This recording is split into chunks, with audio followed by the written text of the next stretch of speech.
اعوذ باللہ من الشیطان الرجیم، بسم اللہ الرحمن الرحیم۔ السلام علیکم ورحمۃ اللہ وبرکاتہ۔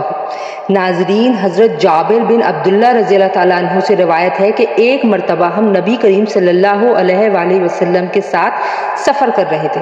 آرام کی غرض سے حضرت محمد مصطفیٰ صلی اللہ علیہ وآلہ وسلم ایک کھجور کے سائے میں بیٹھے تو اچانک ایک کالا سانپ آپ صلی اللہ علیہ وآلہ وسلم کے پاس پہنچ کر اپنا منہ آپ صلی اللہ علیہ وآلہ وسلم کے کان کے قریب لے گیا۔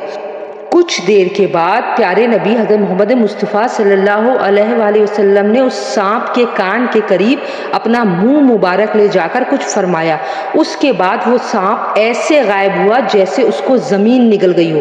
ہم نے عرض کی، یا اللہ کے رسول صلی اللہ علیہ وآلہ وسلم، ہم اس سانپ کو آپ صلی اللہ علیہ وآلہ وسلم کے قریب دیکھ کر ڈر گئے تھے۔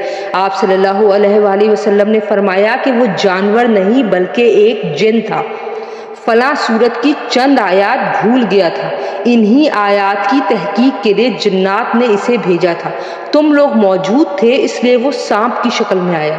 اس کے بعد حضرت محمد مصطفیٰ صلی اللہ علیہ وآلہ وسلم ایک گاؤں میں پہنچے تو وہاں کے لوگوں نے عرض کی، یا رسول اللہ صلی اللہ علیہ وآلہ وسلم، اس گاؤں کی ایک خوبصورت عورت پر ایک جن عاشق ہو گیا ہے، اس نے اسے اتنا پریشان کر رکھا ہے کہ وہ نہ کھاتی ہے نہ پیتی ہے، بس مرنے کے قریب ہے۔ حضرت جابر رضی اللہ تعالیٰ عنہ فرماتے ہیں کہ اس عورت کو میں نے بھی دیکھا، واقعی وہ ایسی تھی جیسے چاند کا ٹکڑا۔ حضرت محمد مصطفیٰ صلی اللہ علیہ وآلہ وسلم نے اسے پکار کر فرمایا، اے جن، کیا تجھے معلوم ہے کہ میں اللہ کا رسول محمد صلی اللہ علیہ وآلہ وسلم ہوں؟